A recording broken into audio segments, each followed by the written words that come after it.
Hello everybody, welcome back to Elite Dangerous.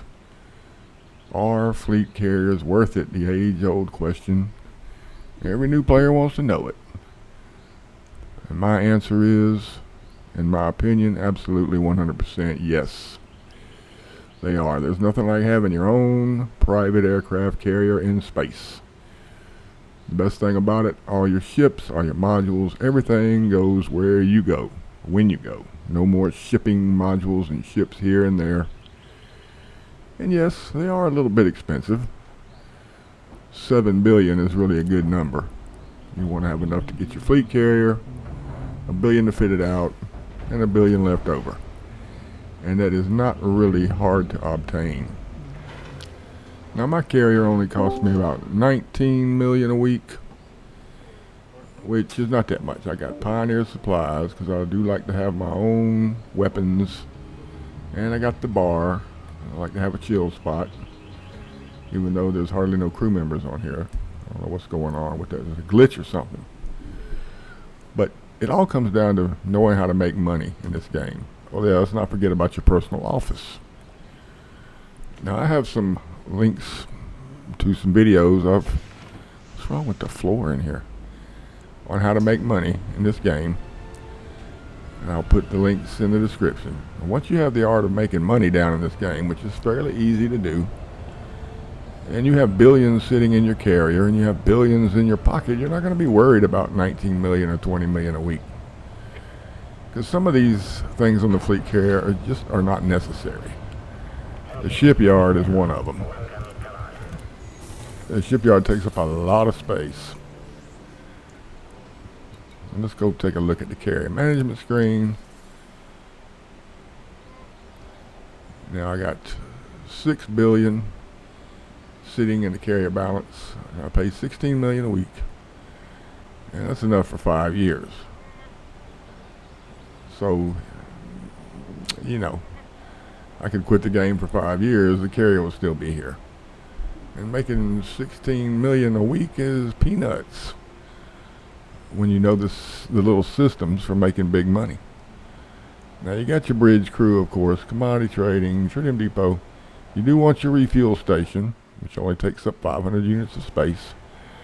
You want your repair crews, so your friends and whoever can refuel, repair, and rearm whatever friends may land on your carrier.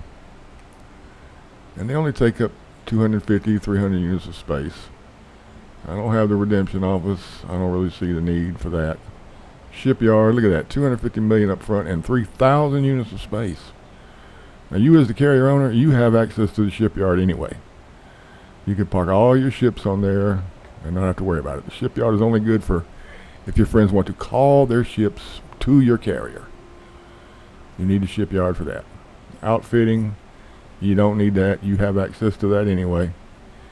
Your friends don't need to be doing outfitting on your carrier. That would be 1,750 units of space taken up. Secure warehouse, I don't fool with that either. And I don't fool with the universal cartographics, even though it's not very much space, 120 units. I could put that on there, I guess, but it'd be another $1 million a week. Now I do like to have the concourse bar just as a chilling spot. I don't have the vestigenomics, even though I could. But I do have Pioneer supplies. I just like to have my on-foot stuff available,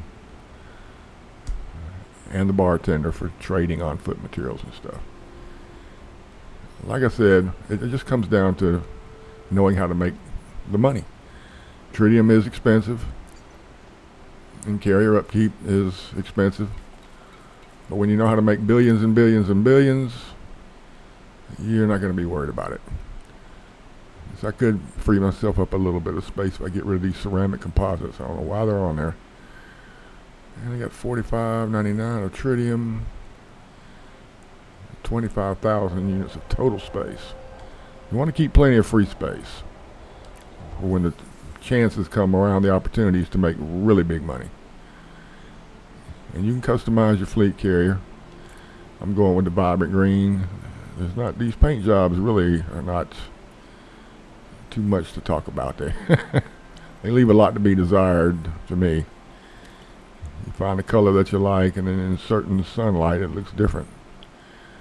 But I'm going with that. The purple engine detail, purple landing lights. And you can choose a specific style. They all look like crap to me. This Drake class is the default carrier style. And you got this one that looks, I don't even know what kind of weird animal this looks like. Whoever designed these fleet carriers needs to go work for Burger King. Nautilus class carrier, looks like a big insect. And I don't really care much for this hammerhead style either. It's just the least ugly of the four. So that's the one I went with. It just happens to be the lesser of four evils. Put it that way. But yeah, having a fleet carrier is great. It's nice to be able to make big jumps, haul your friends out to the Guardian sites or wherever. And it just comes down to having enough money to afford it. But yes, they are worth it. They're very convenient. And on certain occasions, you can make billions with them. So go out and get you one. Look at the money making videos. And this is Mars signing out. We'll see you guys in the next one.